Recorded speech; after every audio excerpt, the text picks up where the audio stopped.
My name's Bridge. I'm a high school student with Collision. Becoming an 8th grade small group leader has changed my life in so many ways. Through all the late night talks, the check-ins, and the hangouts, it's been definitely worth it to see my girls grow in their faith and get baptized and meet new people and make new friends. When I first came to Collision, I didn't know anybody, honestly, because I was only in 6th grade. And so over the years, I've gotten to know people, and I met some of my very best friends at church. And I know a lot of high school students say that, oh, I don't know anybody, but you have to take the risk sometimes, and it's definitely worth it to make new friends and meet new people. It's so worth it. During my Collision years, 8th grade is what typically stands out to me. I met my small group leader, my 8th grade small group leader, who I still talk to, and I think that anytime I could go over to her house and she's totally okay with it, I can call her in the middle of the night and she's going to answer. She's an amazing person, and so that's what Collision does. It connects people.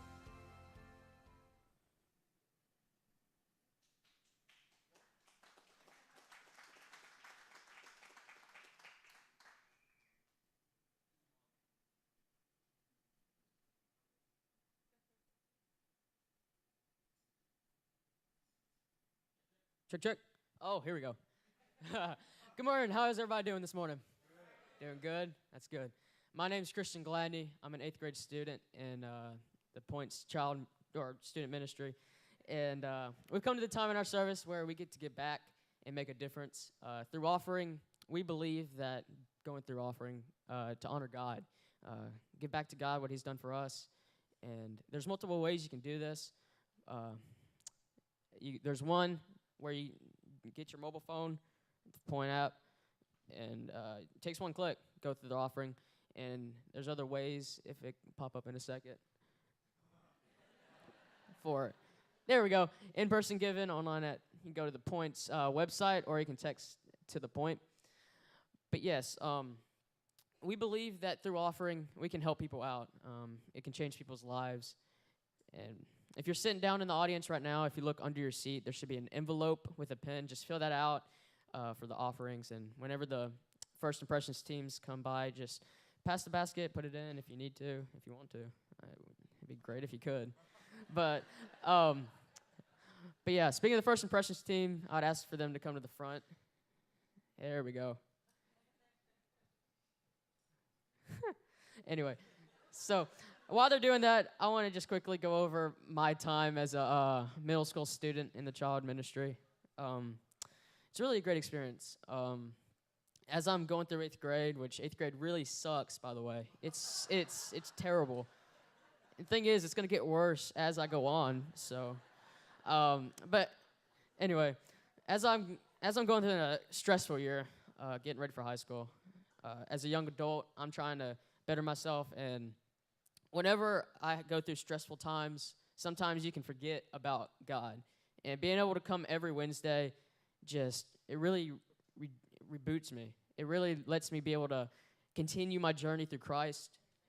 And, but yeah, it's just there's so many great people that belong that goes in the children ministry. Justin, be able to set it up every Wednesday. Shout out to you. And, it's just great from start to finish. 6 to 8. I would recommend if you have any children in the middle school/high school age, highly recommend it. It's such a great time. Being able to eat snacks before. Snacks are great. They usually have all sorts of stuff. It's really awesome.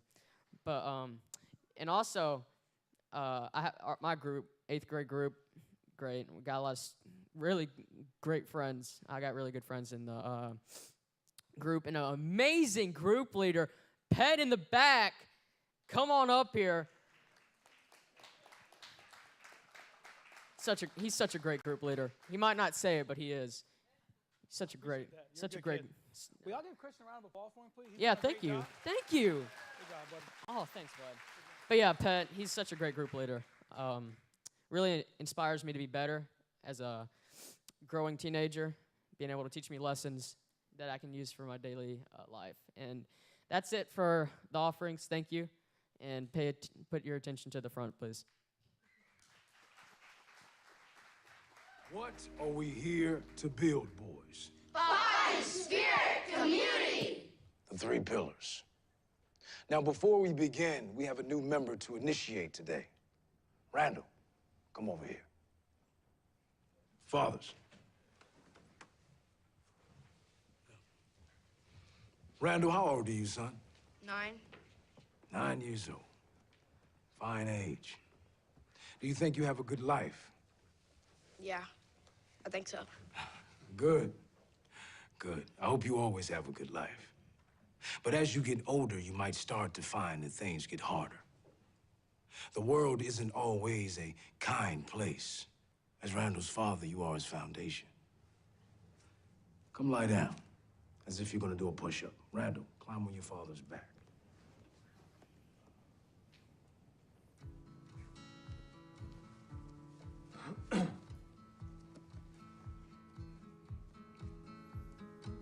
Jack, your back was built to carry your son through life. Are you willing to hold him up no matter what comes his way? Yes. Show him. Good. Now keep going. Are you willing to raise this young boy into a strong man? Yes. Are you willing to push him to be the best man in the world he can be? Yes.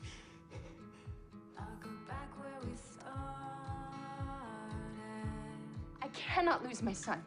We need to be enough for him. Are you willing to lift him to greater heights, even if it hurts? Yes. You can stop, all right? I think that's enough. I won't stop.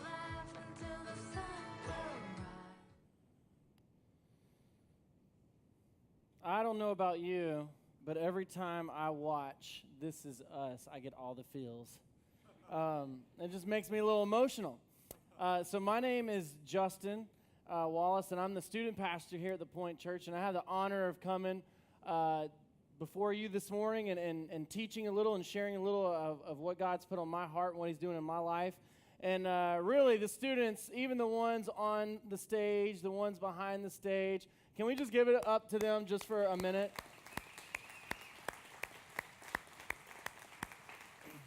I know one of the students after the first service, he was just beating himself up because he just forgot like a whole thing that he was supposed to say. And he's like, man, this is hard. How do y'all do this? And I was like, man, we just make it up. No, I'm kidding. Yeah, so it's been really cool to see them. They're in the kids' point with our kiddos. You saw them all over First Impressions, helping out. And it's just been great to see them not just being a part of the church in the future, but they are the church now. They really, really are. So in this series, This Is Us, Pastor Ray has done a great job of walking us through some different roles of the family and life with fathers, mothers, blended families, grandparents as legacy. If you've missed any of those, I would encourage you to go back and watch those videos. They've got great content and some great challenges attached to those. But this is our last day of this series, and so this series is kind of the student's role. And so if you're anything but a student, don't check out, all right? Because I promise you there's going to be a lot packed in today that you can walk away with. I guarantee it. And so to make sure people weren't checking out, I didn't title this The Student's Role. I titled this Next Gen. And so that's the title today. And you guys go ahead and go to your notes, whether it's in your worship guide or if you're using the app and you've got your notes through your phone. Because we're going to go through this stuff a little bit quick, okay? So you guys hold on, and let's do this together. First, to give a little context, this is the verse that stood out to me as I was preparing for this. This is Psalm 78, verse 4. We will not hide these truths from our children. We will tell the next generation about the glorious deeds of the Lord, about his power and his mighty wonders. The thing that stands out to me the most about this is we will not be quiet, and we're going to tell the next generation. So in context of this morning, the next generation, this is the next part of your notes right here, the first fill in the blank. The next generation is any generation younger than your generation. Okay, so it doesn't matter how young or how old you are, everyone has a next generation, and that's going to be pivotal to understanding and taking away what God wants you to take away with today. So, what is the role of the next generation? So this is going to be geared a little bit towards students, and then after a couple of minutes of talking to them, then we're going to unpack how this relates to all of us, because once again, we all have a next gen circle in our lives. So the first thing, number one, three things, number one, here we go. Honor your parents. So this one's great. If there's a child or a middle school or high school or college age person in here, like you just don't want to hear that, right? Like honor your parents. But here's the thing. There's a promise attached to this when God asks us and really commands us to honor our parents. Now, there's a couple of promises in the Bible. One is also attached to giving, right? It's very clear in the scripture. God says, if you give and you trust me, he says, test me on this. Then I'm going to take care of you. I'm going to provide for you. But that's not the first one. The first promise in the scriptures actually comes from this. And this is Ephesians chapter 6, verse 2 through 3. Honor your father and mother, which is the first commandment with a promise. And this is it. So that it may go well with you and that you may enjoy long life on earth. I don't know about you, but if I were to poll everyone in here, how many of you want to have a really crappy 1 week more to live? No takers. Wow. No, we want to have a full, fun, great life, and we probably want it to be long. And so by that statement right there, all of us would fall into this category, into this pot of, hey, we should honor our mothers and fathers. And that means whether or not they're presently with us or they've already gone and they've graduated. Because that doesn't mean that we can't still have resentment and contentment in our heart for them. And that wasn't in the first service, so there you go. Somebody maybe needed to hear that today. So, first one is honor your parents. Oh, almost forgot this. This is a little side information here. So this is not in your notes. This is Proverbs 30:17. So write this down, put it in your phone, or write it down in your notes. Proverbs 30:17. And this is the Wallace paraphrase. Okay, so if you go back and you read it and you're like, oh, my King Jimmy doesn't say, whatever, right? So this is my paraphrase of this passage. Basically, it says, if you roll your eyes at your mother or father, right, you kind of despise them a little bit. Then those eyes that are rolling are going to be plucked out by a raven and eaten by some baby eagles. I'm just saying, like, that's intense, all right? So I don't care who you are, but we probably have some eye rollers in the room. I'm just saying. You probably don't want to be rolling your eyes anymore, okay? Okay, so with that passage, it made me think when I was reading this, I'd actually never read that proverb before. And I laughed like you guys laughed, and I was like, man, there's some crazy stuff in this book. But something that I thought about is before I ever came to work in full-time ministry here at the Point Church, I was a volunteer for years at another church, and I worked at Carolina's healthcare system, CMC in Charlotte. And a gentleman that I worked with, an older gentleman, his name is Eddie Rodriguez, all right? And so he would have these, it's almost like they were Puerto Rican proverbs, all right? That's what he had. And he would say these things every once in a while, and it goes so perfectly. I want to look at him. I tried to look him up on Facebook. I couldn't find him. Because I wanted to say, man, you were quoting scripture and you didn't even know it. And so this is what he would say. I'm going to do my best impersonation of Eddie Rodriguez. We'd be at work, and one of us would be doing something. The other one would probably be watching. And he would say, he's an older guy, like 65. He's like, you know what Grandma Rodriguez used to always say, buddy? That's not even the punchline. Some of you are laughing. He used to say, or she used to say, Grandma Rodriguez used to say, if you raise vultures, when they are older, they will claw your eyes out.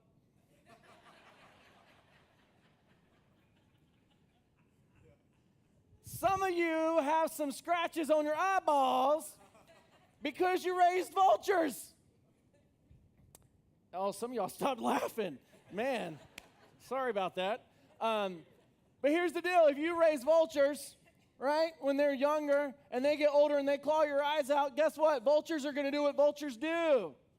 And some of y'all are like, why are you acting like a vulture?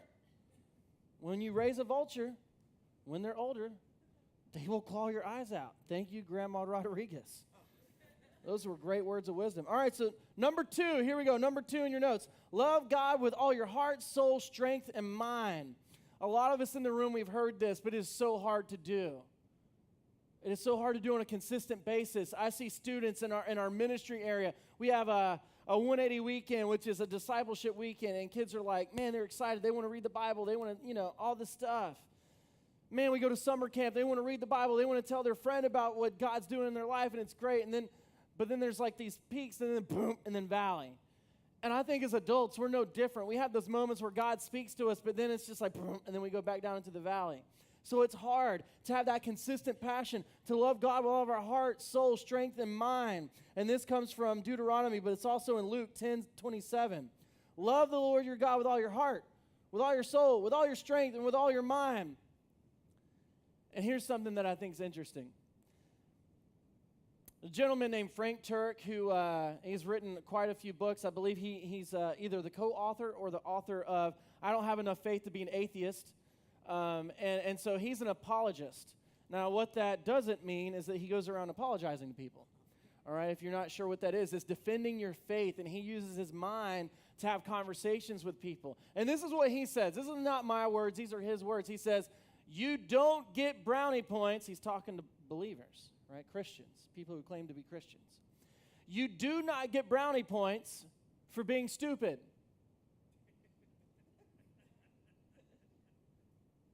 Use your mind to have conversations with people. Use your mind to love God.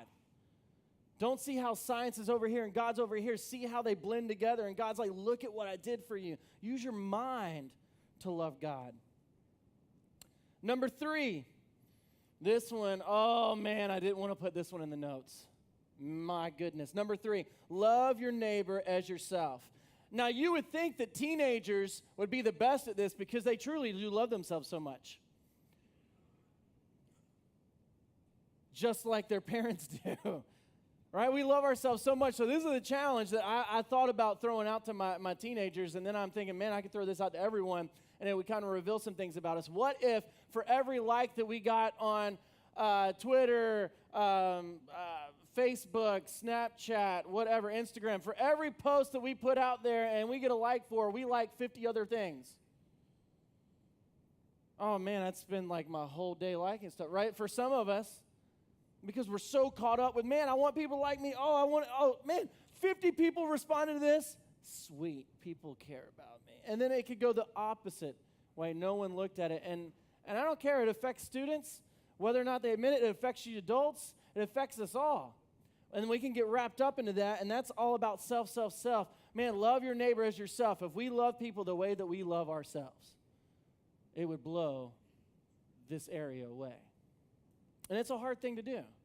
Because here's the truth. Just recently, Bethany and I, we had some good friends of ours. We had, friends come over, and we struggled, right, with some things. Like sometimes it's so hard to love your friends, your family, the people that are closest to you. It's so hard to love them when all you want to do is drop kick them spiritually. In the name of Jesus. Possibly in the throat. No, I'm joking. But it's so hard when sometimes all you want to do is like attack somebody in that way in your family that you love. And it's like, why? Why are you giving me such a hard time? Why? And I struggle with it. I'm telling you guys, listen, the stuff that I'm writing down, this isn't like me telling you that I've got something figured out. This is me saying, oh my gosh, it's so hard. It's so difficult. And just this past week, we had a situation where I wanted to, for everything in my being, just like blah, all over a situation. And I struggle with, all right, do I speak in the name of Jesus and hope that, or do I just need to be silent and just love them? And I'm telling you, if you don't struggle with that, then you're not loving people the way you love yourself. Because it's hard. We wouldn't spew all over ourselves.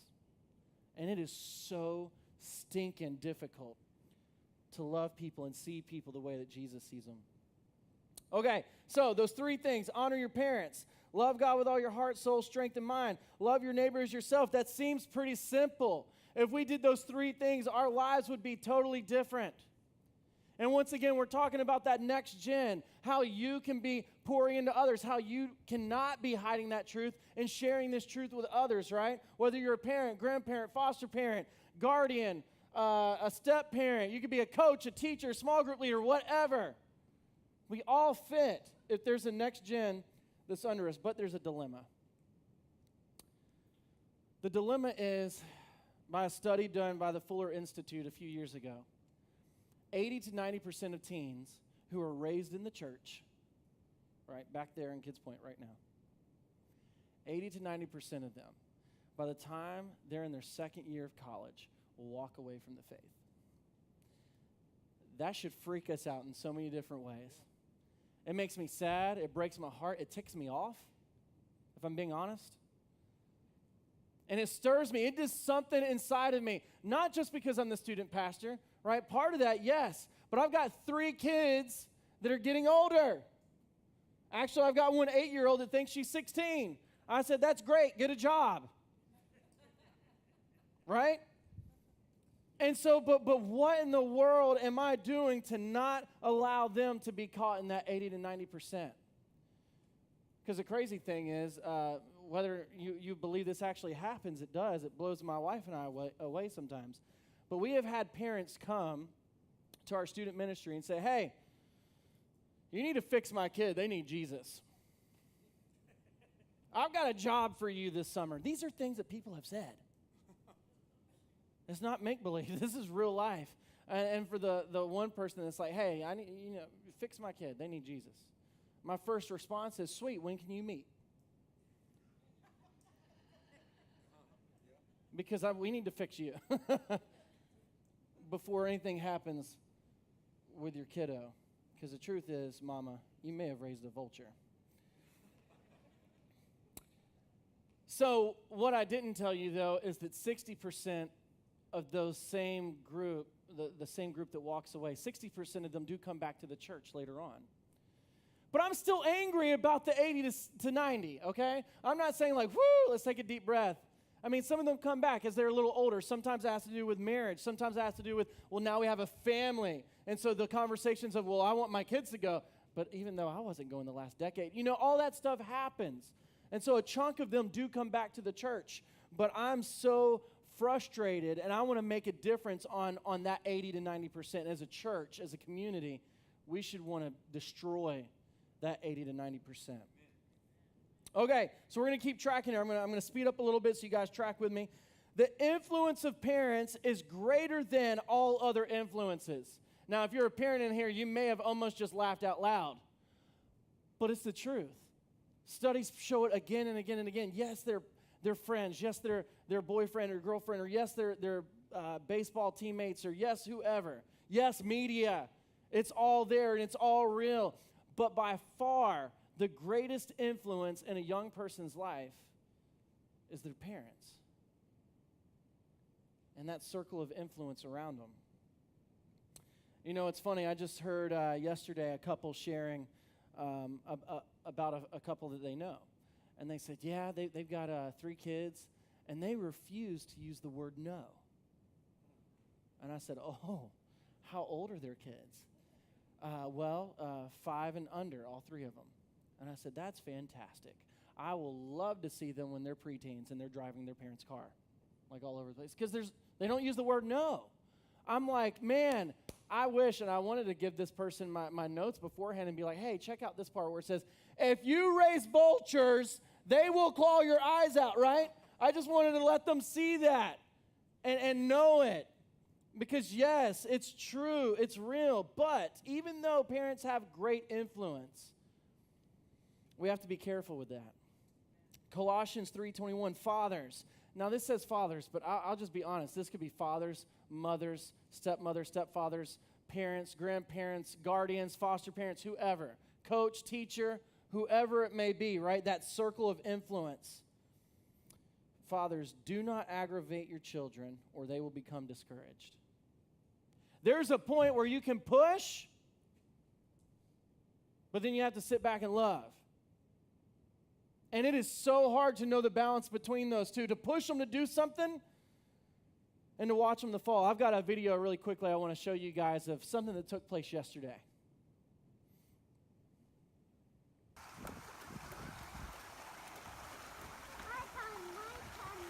You can't go, buddy.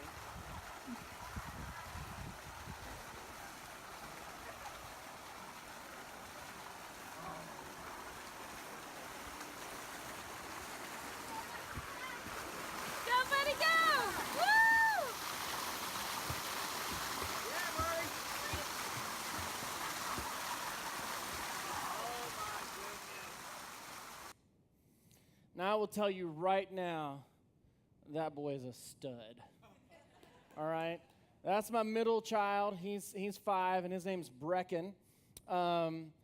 And so what you don't know in that video, right? That'd be like the one that you see on like Facebook or Instagram or something, right? Like the victory.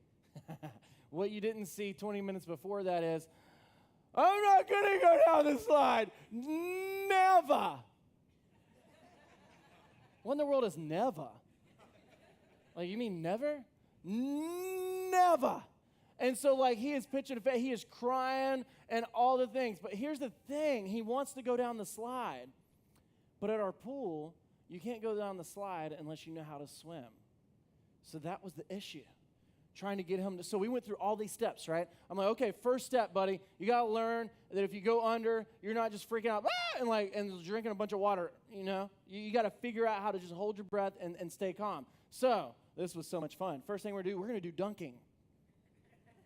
So I just figured this is like, you know, a little preview of baptizing my children one day. And so I just took it. I'm like, all right, buddy, on 3, I'm just putting you under. And when you get to the bottom, you use your legs, kick up, and you pop up to the top. Okay, got it. Boom, boom. And he comes up, and we do that for a couple minutes until he's like super comfortable. Then I'm like, okay, we're like 10 feet, 15 feet from the little ladder over there. Use my feet, kick off, or use my chest, kick off of me, and just swim there as fast as you can.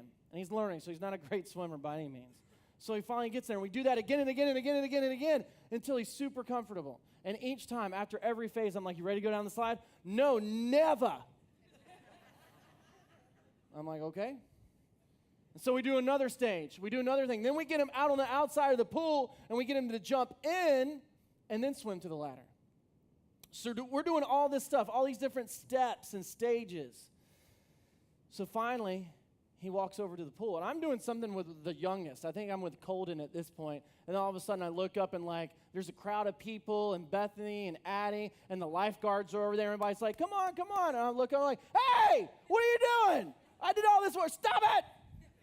So I did. I was yelling at them. And I got out of the pool, and I walk over there. I was like, okay, buddy, come on. You got this, buddy.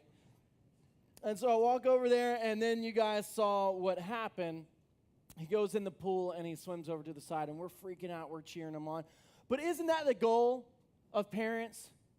We want our kids to be able to go down the slide of life and not drown in the deep end and be able to swim over to the side and know that they're going to be okay, right? We want them to know that they can stand on their own 2 feet and survive in this world.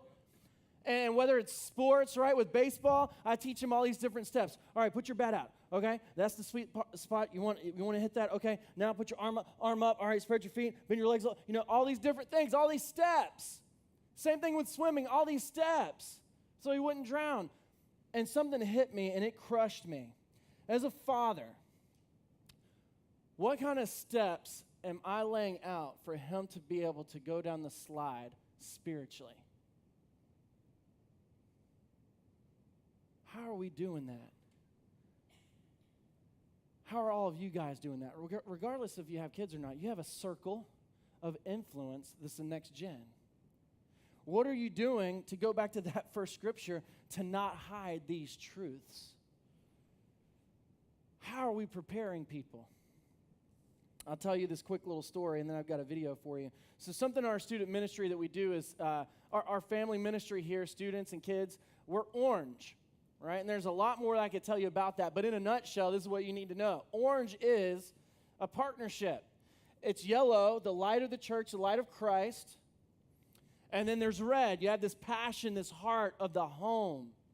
And when those two come together, when there's a partnership there, it creates something called orange. Simple concept, simple idea. So a couple years ago, I'm with a group of high school guys. And this just blew me away, man. It shocked me. But I want you guys to know this so that you're stirred, that something happens inside of you so that you make a difference with your circle of influence. I go around the room and I'm like, hey, are you a Christian? Yeah. Are you a Christian? Yeah. Are you a Christian? And there's like 8 guys. So then they're all like, yeah, we got the answer right. I'm like, okay, so I follow up with why? Well, because snacks, I don't. And they started giving all these different answers. Some of them were long, drawn-out answers, and it's one of those situations where, like, I know you're making this stuff up as you're going. Like, please stop. But they keep giving all these answers. By the end of it, by every single student, all these guys answer. Not one of them, not in any of their answers, was Jesus ever mentioned. Once again, it's the 80-90%. It scares the mess out of me, and it makes me upset. But there's a job. See, the dilemma isn't that there aren't enough churches. The dilemma isn't that we're not doing things. The dilemma is, as parents, as the circle of influence, are we actually telling them the truth? And are we setting up those steps so that they can prepare and go down that slide spiritually and be safe? That's just something we've got to do. We've got to make that a priority. Okay, so in our ministry, we have something called small group leaders. And there's a story of a small group leader that we're going to show. And I hope that you guys lean in a little bit and listen to what this young man has to say. Wow. Being a small group leader has definitely impacted my life in a crazy positive way. Justin came to me, met at Sammy's 2 years ago and asked me to be a small group leader. I was a bit surprised. I was a little nervous. I didn't think I was cut out for it. The first year went pretty well. I had 2 different groups of guys, I would say. One very quiet. This year's group's very loud and a little crazy, but they both impacted my life in great ways. I think the first year I struggled with a lot of different things. And I know when I first started being a leader, it was in September. I knew I was struggling with pornography.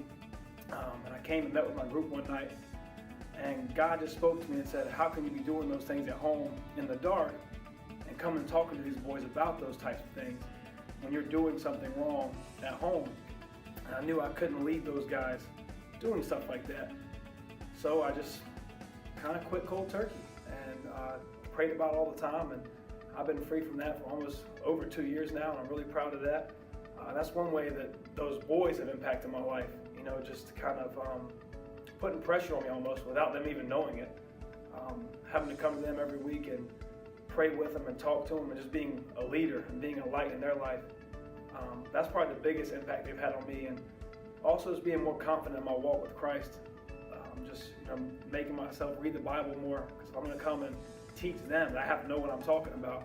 They've made a huge impact on me. A lot of them play sports and they love basketball and think they can beat me at basketball. I know a lot of them tell me that every single week, and they text me that all the time. And I want to be as impactful in their life as they are in my life. And for those of you out there who are thinking, no way student ministry is for me, I'm telling you, it is an amazing experience. And you might not think it's for you, but I'm telling you what, God led me to do it.